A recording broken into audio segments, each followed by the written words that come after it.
नमस्कार, मैं आपका दोस्त संतोष कुमार आपके अपने YouTube चैनल संतोष स्टडीज एकेडमी में आपका स्वागत है। हम लोग आज RO का प्रीवियस ईयर पेपर सॉल्व करेंगे। तो चलिए क्लास की शुरुआत करते हैं। आज का पहला प्रश्न है, अफगानिस्तान पर आधिपत्य के समय बाबर को किसने आमंत्रित किया था? उस समय पंजाब के सूबेदार दौलत खां लोधी था और मेवाड़ के शासक राणा सांगा थे। दौलत खां लोधी और राणा सांगा ने बाबर को भारत पर आक्रमण करने के लिए आमंत्रित किया था। दौलत खां लोधी की सोच थी कि बाबर भी तैमूर की तरह भारत पर आएगा और भारत को लूटकर वापस चला जाएगा, जिससे कि इब्राहिम लोदी की स्थिति कमज़ोर होगी और हम उसका फ़ायदा उठाएंगे। लेकिन ऐसा नहीं हुआ। बाबर ने 21-22 अप्रैल 1526 ईस्वी को भारत पर आक्रमण किया और बाबर और इब्राहिम लोदी के मध्य युद्ध हुआ, जिसमें बाबर जीत गया और इब्राहिम लोदी हार गया और बाबर ने भारत में मुगल साम्राज्य की नींव डाली। इसी को पानीपत का प्रथम युद्ध कहते हैं। पानीपत का प्रथम युद्ध कहते हैं। तो ऑप्शन बी सही है, दौलत खां लोधी। अगले प्रश्न पर चलते हैं। अगला प्रश्न है, डेथ इन बनारस पुस्तक के लेखक कौन है? Jonathan Parry death in Banaras पुस्तक के लेखक। अगले प्रश्न पर चलते हैं। अगला प्रश्न है, निम्नलिखित में कौन सही सुमेलित नहीं है? ब्लीचिंग पाउडर, कैल्शियम ऑक्सीक्लोराइड, ये सही है। Plaster of Paris, calcium bicarbonate, ये सुमेलित नहीं है, ये गलत है। वॉशिंग पाउडर, सोडियम कार्बोनेट, ये सही है। बेकिंग सोडा, सोडियम बाइकार्बोनेट, ये भी सही है। तो option B plaster of Paris ये सही ऑप्शन है। अगले प्रश्न पर चलते हैं। अगला प्रश्न है, निम्नलिखित में बाघ अभयारण्य में से कौन सा मध्य प्रदेश में स्थित नहीं है? मध्य प्रदेश में 11 राष्ट्रीय उद्यान है। अब इन्हीं राष्ट्रीय उद्यानों में से कुछ को टाइगर रिजर्व घोषित किया गया है, जैसे पन्ना बाघ अभयारण्य, सतपुड़ा, कूनो, माधव, बांधवगढ़,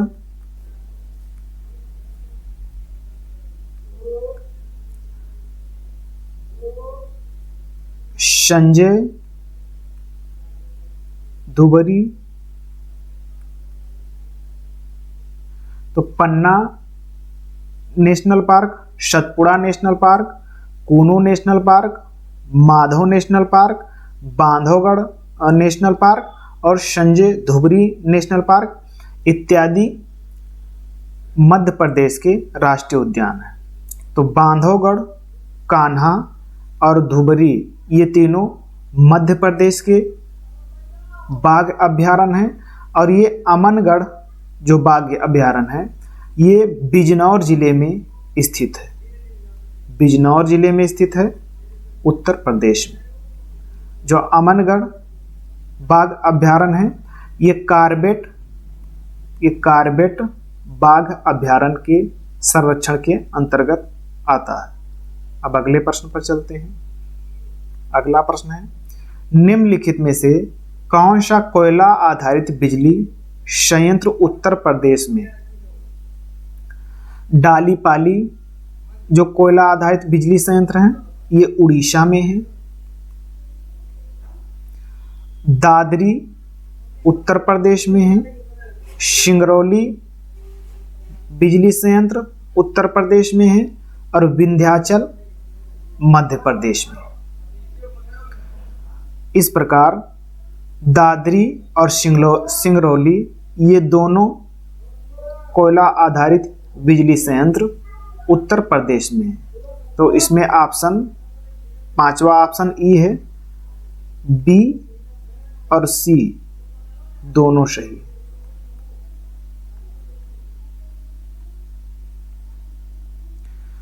उत्तर प्रदेश में एनटीपीसी के द्वारा 5 कोयला आधारित बिजली संयंत्र लगाए गए हैं।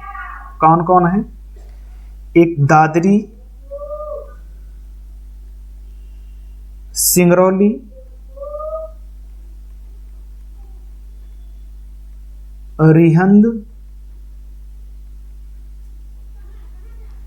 रिहंद है और एक ऊंचाहार और पांडा। ये 5 कोयला आधारित बिजली संयंत्र लगाए गए हैं एनटीपीसी के द्वारा। दादरी में, सिंगरौली में, रिहंद में और फिरोज गांधी ऊंचाहार में और पांडा में। ये 5 जगह उत्तर प्रदेश में एनटीपीसी के द्वारा कोयला आधारित बिजली संयंत्र लगाए गए हैं। अब अगले प्रश्न पर चलते हैं। अगला प्रश्न है, निम्नलिखित में से कौन सी नस्ल सही सुमेलित नहीं है? इधर जानवर है और इधर नस्ल है। गाय देवनी, ये बात सही है, गाय की देवनी नस्ल है। बकरी बर्बरी, ये भी सही है। भैंस भादावरी, ये भी सही है। गिर, ये जो गिर है, गिर गाय की नस्ल है। गा से गिर और गा से गाय, तो ऑप्शन बी सही है। अगले प्रश्न पर चलते हैं। अगला प्रश्न है, निम्नलिखित में से कौन सा आहार समूह मनुष्य के शरीर को अधिकतम ऊर्जा प्रदान करता है? सबसे अधिक ऊर्जा वसा में होती है। 1 ग्राम वसा में 9.2 कैलोरी ऊर्जा होती है। दूसरे नंबर पर कार्बोहाइड्रेट आता है। कार्बोहाइड्रेट में 1 ग्राम कार्बोहाइड्रेट में 4.2 कैलोरी ऊर्जा होती है। और विटामिन में यानी कि प्रोटीन में 1 ग्राम प्रोटीन में 4.2 कैलोरी ऊर्जा होती है। यानी कि कार्बोहाइड्रेट और प्रोटीन इन दोनों में लगभग बराबर ऊर्जा होती है।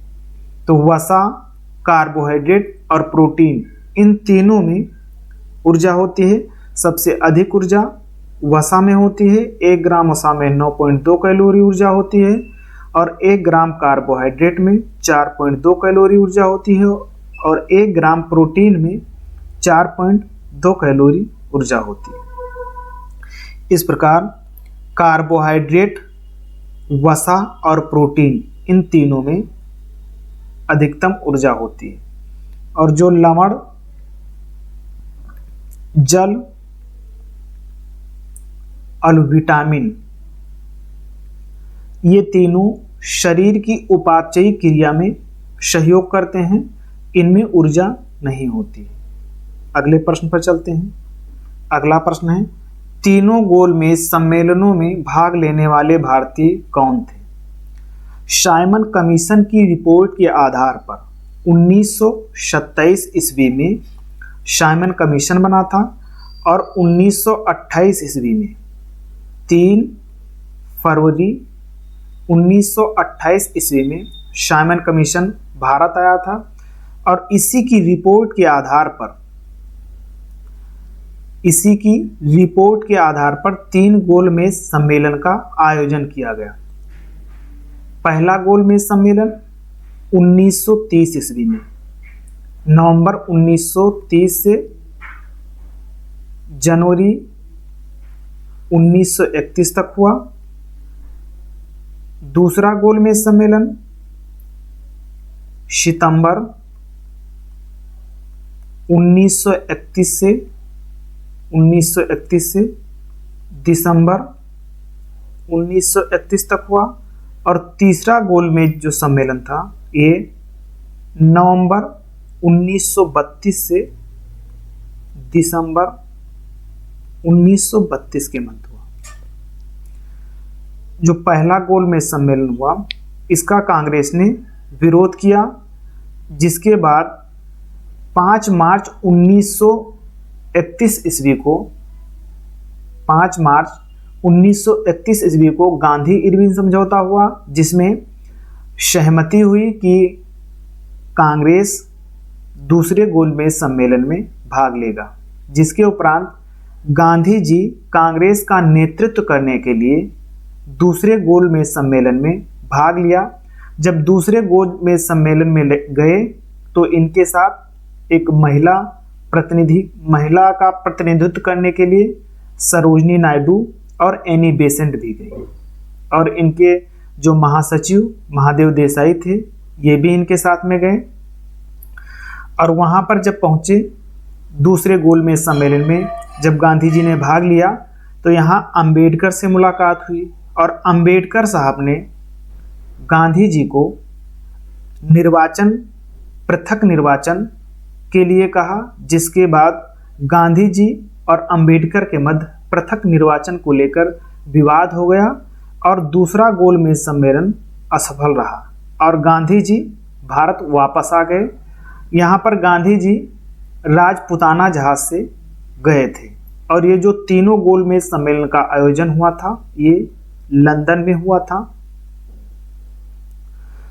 इसके बाद में तीसरा गोलमेज सम्मेलन 1932 से दिसंबर 1932 तक हुआ, जिसका कांग्रेस ने घोर विरोध किया। और इन तीनों गोलमेज सम्मेलन में भाग लेने वाले 2 व्यक्ति थे, एक अंबेडकर साहब थे, अंबेडकर, और दूसरे तेज बहादुर सप्रू थे, तेज बहादुर सप्रू। इन दोनों लोगों ने तीनों गोलमेज सम्मेलन में भाग लिया। ऑप्शन सी सही है। अगले प्रश्न पर चलते हैं। निम्नलिखित में से कौन सा देश बाल्टिक सागर के तट पर स्थित नहीं है? इसको मैप में समझेंगे। ये यूरोप महाद्वीप का मैप है और यहाँ बाल्टिक सागर है। बाल्टिक सागर के उत्तर में ये स्वीडन है और ये फिनलैंड है। यहाँ पर रूस सीमा साझा करता है और 3 बाल्टिक देश हैं, एस्टोनिया, लातविया और लिथुआनिया। ये 3 देश सीमा साझा करते हैं। और यहाँ पोलैंड है और यहाँ पर जर्मनी है और यहाँ पश्चिम में डेनमार्क है। तो कुल 9 देश बाल्टिक सागर से सीमा साझा करते हैं। इसको हम अपने आप बनाएंगे। ये बाल्टिक सागर है, ये बाल्टिक सागर है, यहाँ स्वीडन है और यहाँ पर फिनलैंड है। ये स्वीडन है, यहाँ फिनलैंड है और यहाँ रूस है, यहाँ एस्टोनिया देश है, यहाँ लातविया है और यहाँ पर लिथुआनिया है। एस्टोनिया, लातविया और लिथुआनिया, और यहाँ पोलैंड है और यहाँ पर जर्मनी है, यहाँ डेनमार्क है। तो ये 9 देश बाल्टिक सागर से सीमा साझा करते हैं। ये जो 3 देश हैं इन्हें बाल्टिक देश कहते हैं, बाल्टिक देश कहते हैं। तो इसमें देख लीजिए कौन कौन रहता है। लातविया और पोलैंड ये दोनों सीमा साझा करते हैं। लातविया और रूस ये भी सीमा साझा करते हैं। स्वीडन और रूस ये भी बाल्टिक देश से सीमा साझा करते हैं। स्वीडन और नॉर्वे, ये नॉर्वे सीमा साझा नहीं करता है। ऑप्शन डी सही है। अब अगले प्रश्न पर चलते हैं। निम्नलिखित में से कौन एक स्थलीय पारिस्थितिकी तंत्र का उपभाग नहीं है?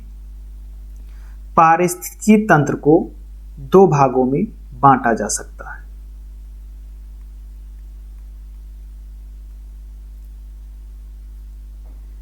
एक जलीय पारिस्थितिकी तंत्र और दूसरा स्थलीय पारिस्थितिकी तंत्र। जलीय पारिस्थितिकी तंत्र, जो जल में पारिस्थितिकी तंत्र होते हैं उन्हें जलीय पारिस्थितिकी तंत्र कहते हैं। जो स्थल पर पारिस्थितिकी तंत्र होते हैं उन्हें स्थलीय पारिस्थितिकी तंत्र कहते हैं। जैसे सागर जलीय पारिस्थितिकी तंत्र है, तालाब, झील, नदी, ये जलीय पारिस्थितिकी तंत्र है। और स्थलीय पारिस्थितिकी तंत्र में जैसे वन पारिस्थितिकी तंत्र, मैदान पारिस्थितिकी तंत्र,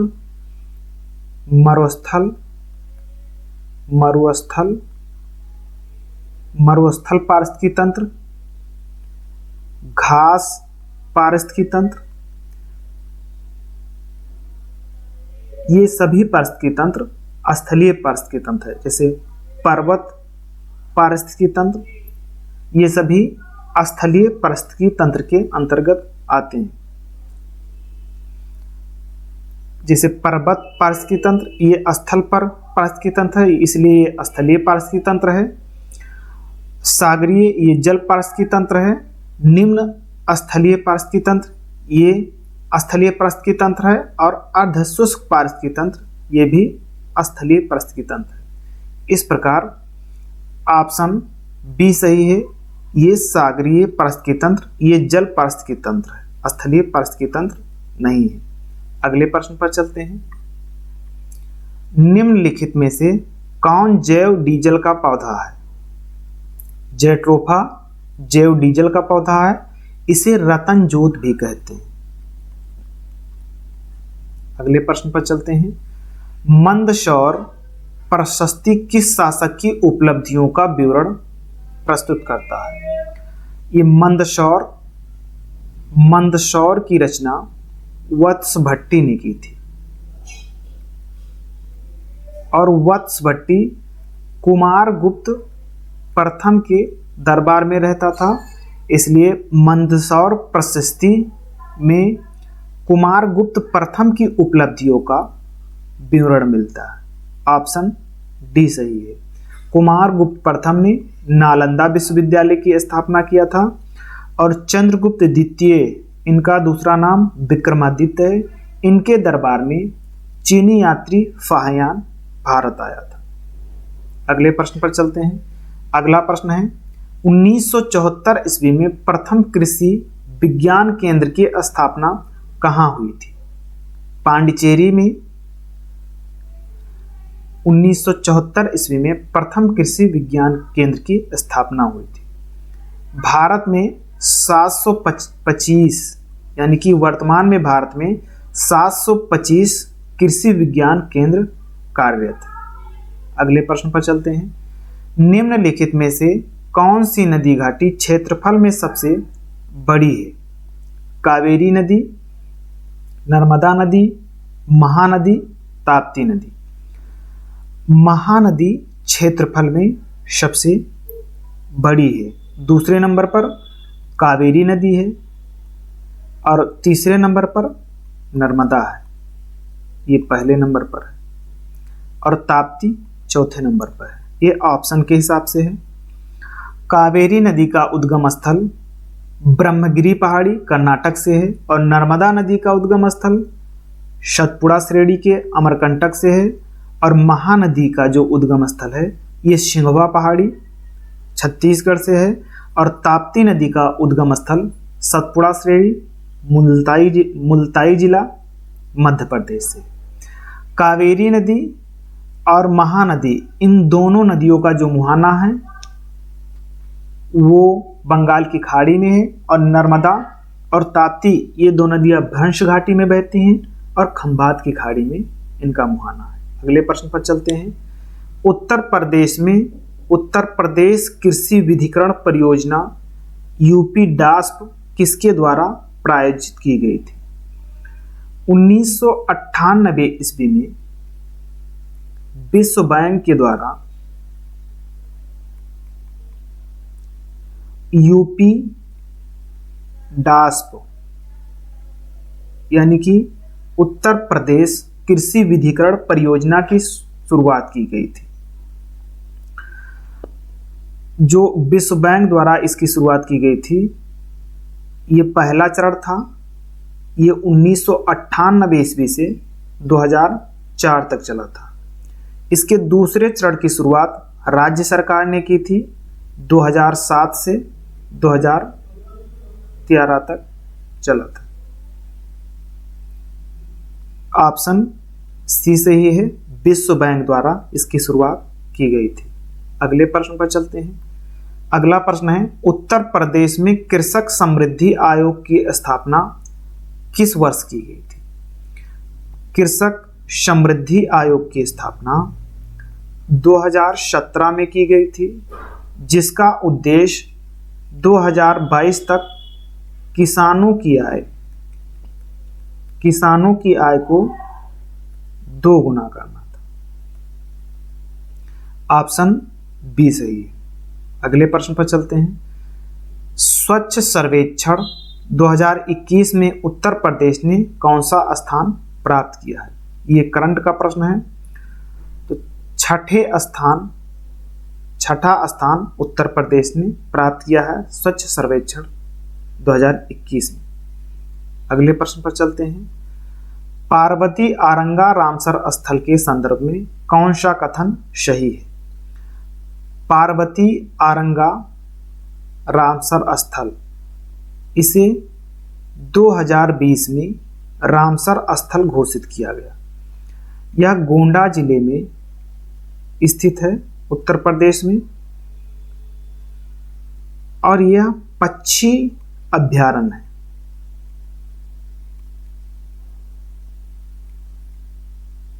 यह पक्षी अभयारण्य है। अब देखते हैं, यह उत्तर प्रदेश के गोंडा जिले में स्थित है, ये बात सही है। यह एक पक्षी अभयारण्य है, ये भी बात सही है। तो ऑप्शन सी सही है, दोनों 1 और 2 दोनों सही है। अगले प्रश्न पर चलते हैं। अगला प्रश्न है, भारत के संविधान के भाग 9A में निम्नलिखित क्षेत्र की स्थानीय स्वशासन की इकाइयों को संवैधानिक आधार प्रदान किया गया है। तो किसमें संवैधानिक आधार प्रदान किया गया है? भाग 9 में पंचायतें हैं,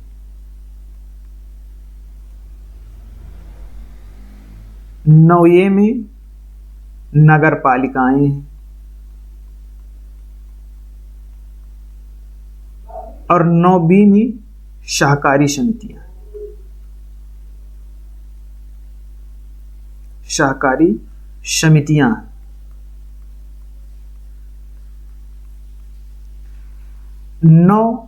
भाग 9 अनुच्छेद 243 से 243 वो तक है। भाग 9 ये जिसमें नगर पालिकाएं हैं, ये अनुच्छेद 243P से 243 ZG तक है। और जो सहकारी समितियां हैं, ये अनुच्छेद 243 ZH से अनुच्छेद 243 ZT तक है। भाग 9 को 73वां संविधान संशोधन अधिनियम 1992 के द्वारा संविधान में जोड़ा गया, और 9A को 74वां संविधान संशोधन अधिनियम 1992 के द्वारा जोड़ा गया। 9B को, जिसमें सहकारी समितियां हैं, इसको 97वें संविधान संशोधन अधिनियम 2011 के द्वारा जोड़ा गया, जो 2012 में लागू हुआ। अब ये पूछ रहा है कि भाग 9A में क्या है? तो भाग 9 में पंचायतें हैं, यानी कि ग्रामीण क्षेत्र भाग 9A में है। शहरी क्षेत्र ग्रामीण क्षेत्र भाग 9 में है, इसको मिटा देते हैं। शहरी क्षेत्र भाग 9 में है, मिटा देते हैं। ग्रामीण क्षेत्र भाग 9 में है और शहरी क्षेत्र भाग 9A में है। और ये पूछ रहा है कि भाग 9A में क्या है, तो भाग 9A में शहरी क्षेत्र है, केवल 2 सही है, ऑप्शन बी सही। अगले प्रश्न पर चलते हैं। हिमालय में त्रिशूर शिखर के संदर्भ में निम्नलिखित में से कौन सा कथन सही है? जो त्रिशूर हिमालय है ये एक है पश्चिमी कुमायूं हिमालय, ये पश्चिमी कुमायूं हिमालय है। इसकी 3 श्रेणियां हैं, त्रिशूर फर्स्ट, त्रिशूर सेकेंड और त्रिशूर थर्ड। इसमें से सबसे ऊंची चोटी त्रिशूर फर्स्ट की है, 7120 मीटर इसकी ऊंचाई है। और ये जो त्रिशूर शिखर है, ये जो त्रिशूर शिखर है ये नंदा देवी अभ्यारण्य को घेरे हुए है। और इन तीनों चोटियों में सबसे ऊंची चोटी त्रिशूर फर्स्ट की है, जिसकी ऊंचाई 7120 मीटर है। यह उत्तराखंड के बागेश्वर जिले में स्थित है। बागेश्वर जिले में स्थित है। अब देख लेते हैं, यह कहता उत्तराखंड के बागेश्वर जिले में स्थित है, तो बिल्कुल बात सही है। यह चोटी 7500 मीटर से भी अधिक ऊंची है, गलत। इसकी ऊंचाई 7120 मीटर है। इस प्रकार केवल ऑप्शन 1 सही है। अगले प्रश्न पर चलते हैं। आज की क्लास पूरी हुई। क्लास देखने के लिए धन्यवाद। क्लास अच्छी लगी हो, हेल्पफुल लगी हो तो चैनल को सब्सक्राइब कीजिए। और अब हम मिलते हैं अगली क्लास में। तब तक के लिए जय हिंद, नमस्कार।